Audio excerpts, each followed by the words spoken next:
What's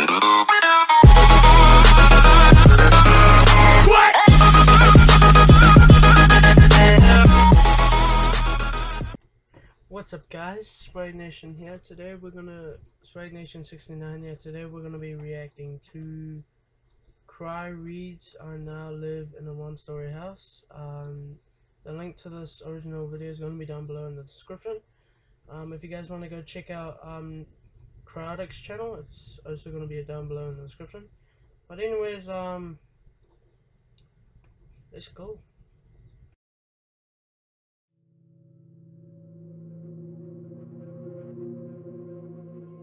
I now live in a one-story house. There were two rules we had to follow when we were living on the second floor of the old apartment building. First, lock your door at night. And second, be very careful at the top of the stairs. Those were natural rules, since despite the front door being locked, you had to be really sure of 2 full floors of neighbors to leave the door unlocked, especially during at night. As I understood it, the management of the house used to be really strict about the locked doors thing, and had put up signs all over the place telling people to lock their doors. I heard from the man next door that they sometimes even wander around at night and rattle all the doors, making sure they were all locked. But of course, they completely denied being so invasive as that. I had never heard them at it, but I had been known to sleep perfectly content through an earthquake, so that was no indication. As for the stairs, it was just a simple reminder. They were steep and slightly tricky stairs. I heard they even had a couple of deaths from falling down them. It was good to remind people. Nothing wrong with that. Besides, my sister and I were happy there.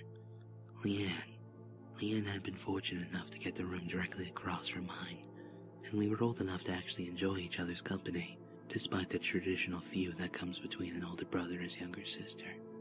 To tell the truth, the feud still existed, but had become more of a cheerful rivalry than anything else. We were happy. Just happy. Things weren't perfect. Granted, we were in an area that had constant thunderstorms. The power was as often out as was functional. My room had a continuous smell of strong soap, and although that isn't the worst thing it could smell of, it was a bit tiresome after a while. Leanne's room developed a troublesome lock, and half the time the bolt would click out the moment someone pulled on it. We wanted to move out, sure, but we also wanted to wait until we could each be sure the other could, too. If only we had known. If only there had been even the slightest flicker of menace. But there was none.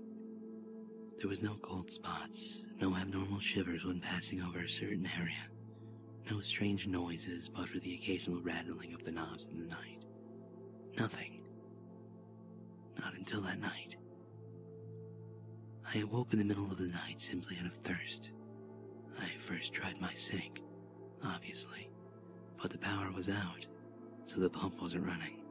Annoying, but the landlords kept the tank full at the top of the stairs, exactly for this purpose. Really, I should have thought to fill up my own jug whenever there was a storm warning. But however many times I had thought of it, I never quite managed to go through with it. I went out to the landing, torch in hand, halfway to the tank at the top of the stairs. I tried to click it on and found it was dead, but that mattered little. There was an ambient light, and the lighting frequently flashed through the skylights with which the architect had a love affair when designing the building. I got to the tank and began filling my bottle, when out of the corner of my eye, I glimpsed movement halfway down the staircase. As I looked, there was nothing, though it was that kind of nothing that happens when you're staring at the object you're looking for, that sense of it being right in front of you, if only you could see it. Then, by the flash of the lightning, I saw what was really there. It was crawling.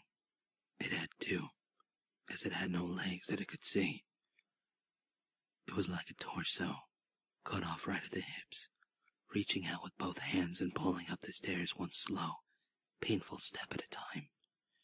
Black tatters shrouded it, I suppose. because clothes wouldn't fit right on that thing.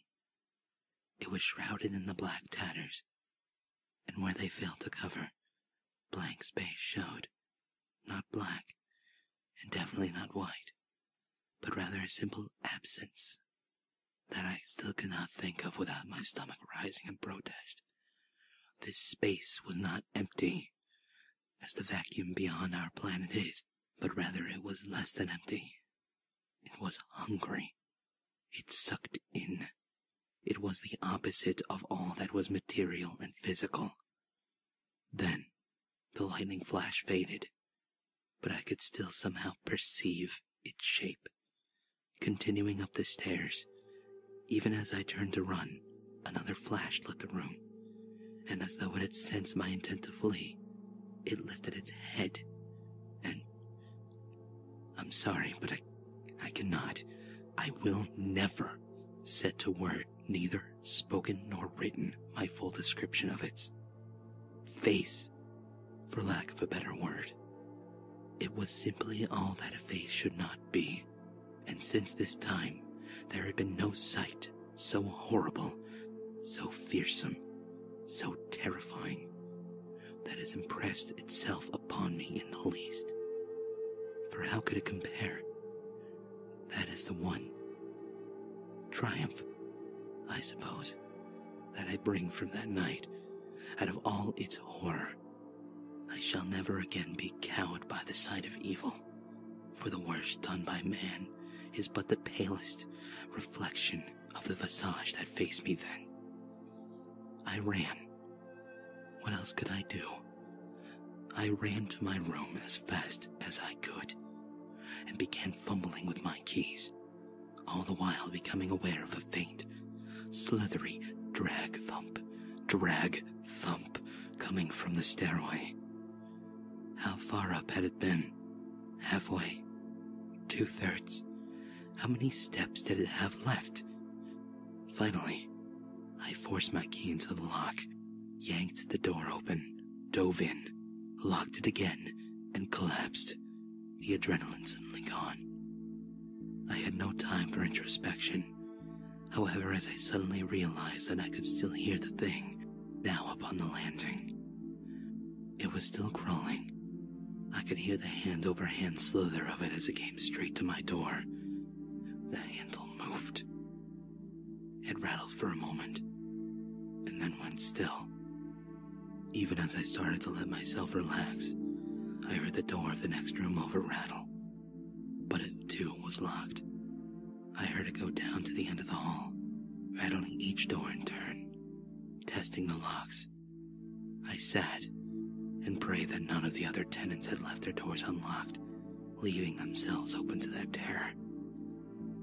Then, as it had come back and was almost across the hall from me again, I thought, Leanne, please. No. Its slithering movement was clearly across from me. I listened, hoping, praying for a rattle. The lock clicked, and the door creaked. I couldn't help it. I grabbed the useless flashlight as a club and threw the door open. At the same time, there was a clatter and an all-too-familiar scream from the direction of the staircase. I ran toward it, other tenants opening their doors and peering out, working torches lighting the hallway. There was yet some glimmer of hope in me, some faint wish that if I got there fast enough, she would be all right. But no. There, at the bottom, crumpled like a broken toy, the marks of hands fast fading from her ankles, was Leanne.